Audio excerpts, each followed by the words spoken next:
Hit TV ప్రేక్షకులందరికీ నమస్కారం. మనం భారతంలోనేటువంటి పాత్రల గురించి మాట్లాడుతూ ఉన్నాము.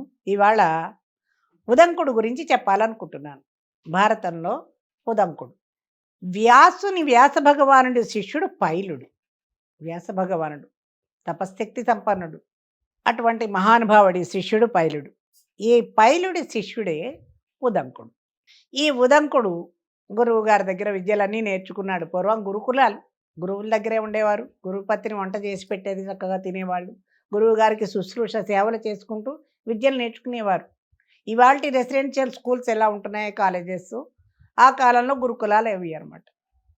అప్పుడు గురువుకి శిష్యులకి అనుబంధం చాలా ఎక్కువ ఉండేది. ఇద్దరు కలిసి జీవిస్తూ రోజంతా కలిసి ఉంటారు కాబట్టి. ఈ విధంకుడు చదువుకున్నాడు.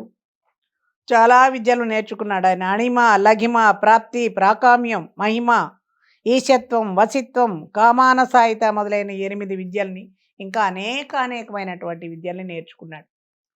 చదువంతా అయిపోయాక గురువుగారు ఉదంకుడితో అన్నారు, నాయనా నీ విద్య అయిపోయింది, నువ్వు ఇంటికి వెళ్ళొచ్చు అనగానే, గురువుగారు ఇన్నాళ్ళు చాలా ప్రేమాభిమానాలతో నాకు విద్య నేర్పారు. గురుదక్షిణగా మీరేం కావాలో అడగండి, నేను తీరుస్తాను అన్నాడు. వినయం. అయితే గురువుగారి భార్య అక్కడే ఉంది. ఆవిడ ఏమందంటే, నాయన గురువు దక్షిణ ఇస్తానంటున్నావు కదా, పౌష్య మహారాజు భార్య కుండలాలు పెట్టుకున్నాయి, అవి బాగున్నాయి, నాకు ఆవిడ పెట్టుకున్న కుండలాలు కావాలి, మహారాణి పెట్టుకున్న కుండలాలు కావాలి అన్నాడు. గురుదక్షిణ ఏమడిగినా ఇస్తానన్నాడు ఆయన. సరేనని బయలుదేరాడు. ఎవరు? ఉదంకుడు పౌష్య మహారాజు దగ్గరకు వెళ్ళాడు. వెడుతూ ఉన్నాడు, ఆయన దగ్గరికి బయలుదేరి వెడుతూ ఉన్నాడు. మధ్యలో ఒక దివ్య పురుషుడు కనపడ్డాడు. దివ్య పురుషుడు ఒక ఎద్దు మీద పెడుతూ కనపడ్డాడు. ఉదంకుడిని ఆపాడు. నాయన ఎక్కడికి పెడుతున్నావు, ఏంటి సంగతి అని. ఉదంకుడు చెప్పాడు, మా గురుపత్ని పౌష్య మహారాజు భార్య కుండలాలు అడిగింది, అందుకోసం పెడుతున్నాను అన్నాడు. అయితే ఆయన ఏమన్నాడంటే, ఇదిగో నువ్వు ఈ ఎద్దు పేడ కొంచెం తినిపో అన్నాడు. ఉదంకుడు ఉన్నాడు, ఎద్దు పేడ ఎలా తింటామండి అన్నాడు. అంటే ఉదంక, మీ గురువుగారు కూడా తిన్నారయ్యా, తిను అన్నాడు. సరే గురువుగారు తిన్నారు అంటే అది పవిత్రమే అనుకుని ఆయన ఎద్దు పేడ కొంచెం తిన్నాడు. బయలుదేరి వెళ్ళాడు. పౌష్య మహారాజు దగ్గరకు వెళ్ళాడు. ఆయనకి విషయం చెప్పాడు. ఆయన ఏమన్నాడంటే, మహారాణి దగ్గరికి వెళ్ళి అడుగు, ఆవిడ చెవు కుండలాలు పెట్టుకుని ఉంది, నువ్వు వెళ్ళి అడుగు అన్నాడు.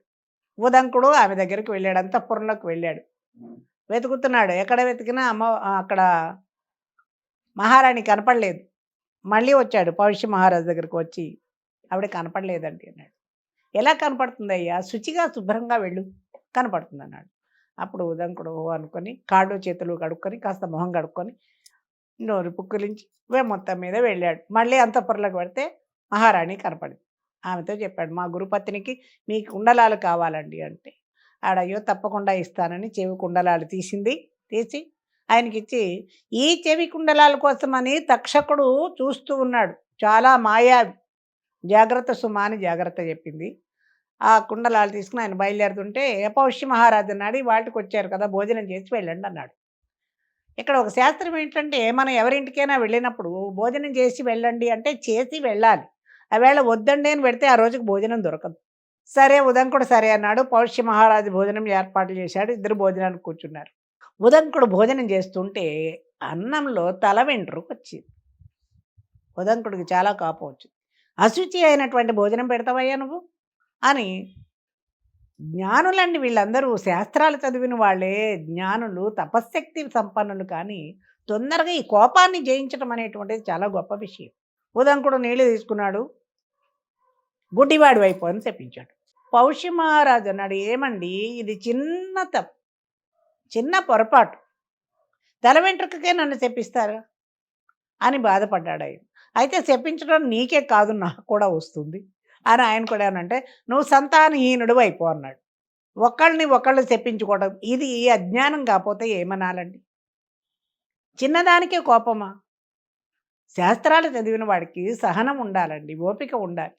ఇక్కడ మనం సమాజంలో మన గురించి ఒక చిన్న సలహా ఏంటంటే, చాలామందికి తెలియని విషయం, స్త్రీ స్నానం చేసి వచ్చాక వంట చేసుకెళ్ళేటప్పుడు జుట్టు ముడి వేసుకొని వంటలోకి వెళ్ళాలి, దైవ కార్యాల్లోకి వెళ్ళాలి. భగవంతుడు సేవ చేసేటప్పుడు, వంట చేసేటప్పుడు జుట్టు ముడి వేసుకునే ఉండాలి. తలకి పిడప చుట్టుకుంటారు, బట్ట చుట్టుకుంటారు. దాంతోటే దీపాలు పెడుతున్నారు. ఇవాళ టీవీల్లో అక్కడ చూస్తున్నాం. పెట్టకూడదండి. పిడపతోటి దీపాలు పెట్టకూడదు. జుట్టు ముడి వేసుకొని చక్కగా వచ్చిన మంత్రాలతోటి ఏ ఆదిత్య హృదయమో చదువుకుంటూ వంట చేస్తూ ఉంటే, ఆ చదివినటువంటి ఆ మంత్ర శక్తి ప్రభావం వంట మీద ఉంటుంది. తల వెంట్రుకలు పడేటువంటి పరిస్థితి ఉండదు. ఇక్కడ ఎట్నుంచి వచ్చిందో తల వెంట్రుక, ఇది కొంప కూల్చింది మొత్తం మీద.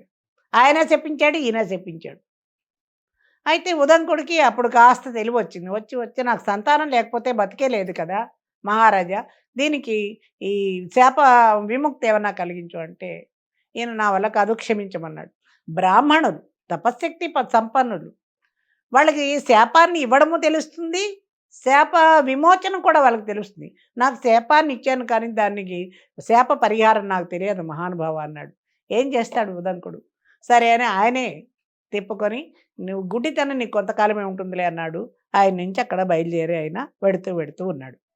అలా కొంత దూరం వెళ్ళేసరికి ఒక చెరువు కనపడింది. ఆ చెరువు దగ్గర కాస్త కాళ్ళు చేతులు కడుక్కొని మొహం కడుక్కుందాంలే అనుకుని కుండలాలు అక్కడ పెట్టి ఉదంకుడు చెరువు దగ్గరికి వెళ్ళాడు.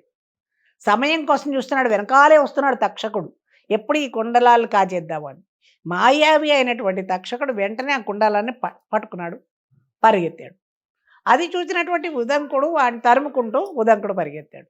తక్షకుడు మాయా రూపంలో ఉన్న తక్షకుడు నిజ రూపంలో పాము రూపంలోకి వచ్చి ఆయన గబగబా వెళ్ళి అక్కడ ఒక కలుగు, ఒక కన్నం ఉంటే దాంట్లోకి దూరి నాగలోకానికి వెళ్ళిపోయాడు తక్షకుడు. ఉదంకుడు పరిగెత్తుకుంటూ వెళ్ళి ఆ మొత్తం ఆ భూమిని తవ్వుకుంటూ ఈయన కూడా నాగలోకానికి వెళ్ళాడు. వెళ్ళాక అక్కడికి వెళ్ళి నాగలోకంలో అందరినీ ప్రార్థించాడు. ఎవరిని? ఆదిశేషువుని, వాసుదేవుని, ఎవరు వాసుకిని, అందరినీ మొత్తం నాగా జాతి ప్రముఖులందరినీ పేరు పేరున ఇంత గొప్ప భూభాగాన్ని మోస్తున్నటువంటి ఓ ఆదిశేషువ, వాసుకి, శివుడి మెడలో ఉన్నటువంటి వాసుకి, మీరందరూ నన్ను రక్షించండి, ప్రసన్నలు కండి, నాకు అనుగ్రహించండి నన్ను అంటూ అందరినీ పేరు పేరున అందరూ ప్రముఖులందరినీ ప్రార్థించాడు. చివరికి తక్షకుడిని కూడా, తక్షకుడా, నువ్వు చాలా గొప్పవాడివి, తపశక్తి సంపన్నుడివి, బలవంతుడివి, నీ సంతానంతో నువ్వు భూలోకంలో తిరుగుతూనే ఉన్నావు, అనుగ్రహించి నాకు ప్రసన్నుడు కా స్వామి అని ప్రార్థిస్తూ ఉన్నాడు. ఈలోక ఒక దివ్య పురుషుడు ఎత్తైనటువంటి గుర్రం మీద అక్కడికి వచ్చాడు. వచ్చి, ఏమిటి ఉదంక, ఏం కావాలి, నీకేం కావాలి, నీ కోరిక ఏంటంటే, నాకు మొత్తం సర్పజాతి నాగజాతి మొత్తం నా వశం అవ్వాలి మహానుభావ అంటే, సరే అన్నాడు. అని ఈ గుర్రం చెవులో ఊదు నువ్వు అన్నాడు ఆ దివ్య పురుషుడు. మనం మామూలుగా వెర్రి ప్రశ్నిస్తాం, ఎందుకు ఏమిటి అని. ఇక్కడ ఉదంకుడు గుర్రం చెవులో ఊదాడు. వెంటనే గుర్రం యొక్క అన్ని రంధ్రాల నుంచి అగ్ని జ్వాలలు అలా వ్యాపించి భయంకరమైనటువంటి అగ్ని జ్వాలలు నాగలోకం మొత్తం చుట్టేసి నాగులు అల్లల్లాడిపోయారు. నా సర్పజాతి మొత్తం అల్లల్లాడిపోయింది. వాళ్ళకి దిక్కు తోచటం లేదు. తట్టుకోలేని పరిస్థితిలో తక్షకుడు పరిగెత్తుకొని వచ్చాడు. వచ్చి, నాయనా స్వామి రక్షించు అని ఉదంకుడికి ఆ కుండలాలు ఇచ్చేశాడు. ఆ కుండలాలు తీసుకున్నటువంటి ఉదంకుడు అక్కడి నుంచి ఎలా వెళ్ళాలి? 4 రోజుల్లో గురుపత్నికి నేను కుండలాలు ఇస్తానన్నాను. వెళ్ళే అంత సమయం లేదు, దగ్గరకు పడింది. ఎలాగా అంటే, ఆ దివ్య పురుషుడు ఏమన్నాడంటే, ఇదిగో ఈ గుర్రం మనోవేగాల కంటే ముందుగా వెళ్తుంది, గుర్రం మీద వెళ్ళు అన్నాడు. అనుగ్రహించాడు. ఆ గుర్రం మీద ఉదంకుడు గురువు గారి దగ్గరికి వెళ్ళాడు. వెళ్ళి గురుపత్నికి కుండలాలు ఇచ్చాడు. గురుపత్ని స్నానం చేసి చక్కగా పట్టుచీర కట్టుకుని ఆభరణాలన్నీ వేసుకుని కుండలాల కోసం ఎదురు చూస్తూ ఉంది. స్త్రీలు అలంకార ప్రియులు కదా.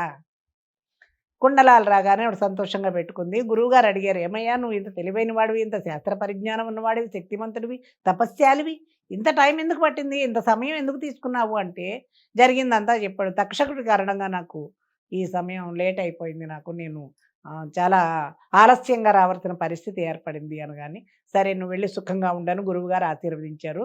ఉదంకుడు వెళ్ళాడు, తపస్సు చేసుకున్నాడు. కానీ ఆయన మనస్సులో తక్షకుడి మీద కోపం అలాగే ఉండిపోయింది. ఇది మనకే సహజం. ఎవరైనా మనకు ఉపకారం చేస్తే అది మర్చిపోతాం కానీ, అపకారం చేసిన వాడిని అసలు మర్చిపోం. మనల్ని బాధలు పెట్టిన వాడిని ఎప్పటికీ గుర్తుపెడుతూనే ఉంటాం. వాడు ఇన్ని బాధలు పెట్టాడు, వీడిని ఏం చేయాలి అని ఆలోచిస్తాం. మానవ సహజమైనటువంటి లక్షణాలు అవన్నీను. ఆ కాలమైనా కానీ మహాజ్ఞాని అయినా, పండితుడైనా ఉదంకుడికి కూడా తక్షకుడి మీద ఎలా కక్ష తీర్చుకోవాలి అనేటువంటి ఆలోచన ఉండి ఆయన పెడదామనుకొని గురువుగారి దగ్గర నుంచి వచ్చే ముందు గురువుగారిని కొన్ని ప్రశ్నలేసాడు. "ఏమయ్యా ఆలస్యమైంది" అన్నప్పుడు ఏంటంటే గురువుగారు, "సరే తక్షకుడి వల్ల ఆలస్యమైంది కానీ నాకు కొన్ని సందేహాలేంటంటే చెప్పమన్నాడు పైలుడు. నేను వస్తున్నప్పుడు ఒక ఎద్దు మీద ఒక దివ్య పురుషుడు కనిపించాడు. ఆ పురుషుడు ఎవరు? ఎద్దు ఏమిటి? ఆయన పేడెందుకు తినమన్నాడు? అంటే, ఆ దివ్య పురుషుడు ఇంద్రుడు నాయన. ఆ ఎద్దు ఐరావతం. పేడ అమృతం. నువ్వు ఆ పేడ తిన్నావు కాబట్టే ఆ అమృత ప్రభావం వల్లే నువ్వు ఇవన్నీ తిరగగలిగావు, చేయగలిగావు అన్నాడు. సరే బాగానే ఉంది. నేను నాగలోకానికి పెడితే అక్కడ ఇద్దరు స్త్రీలు రాట్నం ఒడుకుతున్నారు. అవి తెల్లటివి, నల్లటివి దారాలున్నాయి. అక్కడ 6 మనుషులున్నారు. ఆ ద 6 ఇక్కడ చక్రాల్లా ఉన్నాయి దాంట్లో ఆకులు. 6 కనబడుతున్నారు. ఏమిటవి అంటే రాట్నాన్ని ఒడుకుతున్నటువంటి వాళ్ళు ధాతా విధాత. తెల్ల రంగు, నల్ల రంగు దారాలన్నీ పగలు, రాత్రి అవి. అక్కడ ఉన్నటువంటి వాళ్ళు 6 ఋతువులవి. వసంత, గ్రీష్మ, వర్ష, శరత్, హేమంత, శిశిర ఋతువులు. ఇవన్నీ కూడా ఋతువులు. నువ్వు చూసినంత వరకు ఇవి అన్నాడు. సరే అనుకుని తెలుసుకున్నాడు. ఆయన వస్తున్నాడు. తక్షకుడి మీద ఎలా కక్ష తీర్చుకోవాలనుకొని ఆయన జనమేజయుడి దగ్గరకు వెళ్ళాడు. మహారాజుకు నమస్కారం చేశాడు. జనమేజయ మహారాజా, మీ తండ్రి పరీక్షిత్ ఎలా చనిపోయాడో తెలుసా?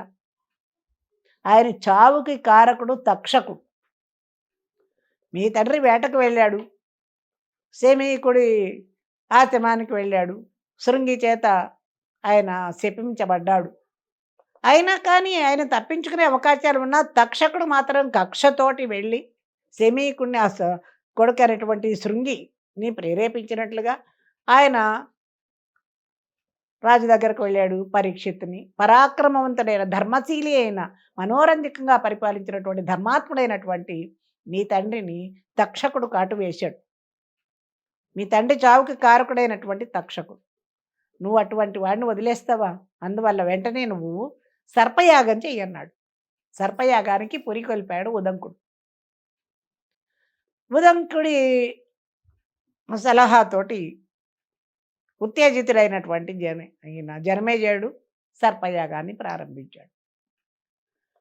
ఆ సర్పయాగంను చేస్తూ చేస్తూ ఉంటే దాంట్లోంచి ఆ యజ్ఞంలోకి సర్పాలు వేల కొద్దీ సర్పాలు వచ్చి దాంట్లో పడుతూనే ఉన్నాయి. సర్పయాగం అద్భుతంగా సాగుతూనే ఉంది. ఇంకా తక్షకుడు భయం పట్టుకుంది. తను కూడా ఈ యజ్ఞంలో చనిపోతాడేమోననే భయంతో ఆయన ఇంద్రుడిని ఆశ్రయించాడు. అయితే ఈ యాగం పూర్తిగా కొనసాగటానికి అవకాశాలు లేకుండా ఏమైందంటే జనమేజయుడిని ఆపినటువంటి వాడు ఆస్తికుడు. ఈ ఆస్తికుడు ఈ యజ్ఞాన్ని ఎలా ఆపించాడు, తక్షకుడు ఎలా రక్షింపబడ్డాడు అనేటువంటి విషయాల్ని మనం ఆస్తికుడు కథలో మనం తెలుసుకోగలుగుతాం. ఇంతవరకు జనమేజయుడు జరిగినటువంటి ఈ సర్పయాగం ద్వారా ఉదంకుడు శాంతించాడు. తక్షకుడికి నేను ప్రతీకారం తీర్చుకున్నాను అనుకున్నాడు. అయితే మనం నేర్చుకోవాల్సింది ఏంటంటే జీవితం ప్రతీకారాలతోటి కాదండి, క్షమించటంతోటే మనం జీవితం ముగియాలి. ఈ పాత్రల ద్వారా మనం నేర్చుకోవాల్సినటువంటి ధర్మబద్ధమైన జీవితం, క్షమించటం. ఈ లక్షణాలు ధర్మాన్ని మనం నేర్చుకున్నట్లయితే జీవితం చక్కగా నడుస్తుంది. మనం మరొక పాత్రతోటి నేను మళ్ళీ మీ ముందుకు వస్తాను. నమస్కారం.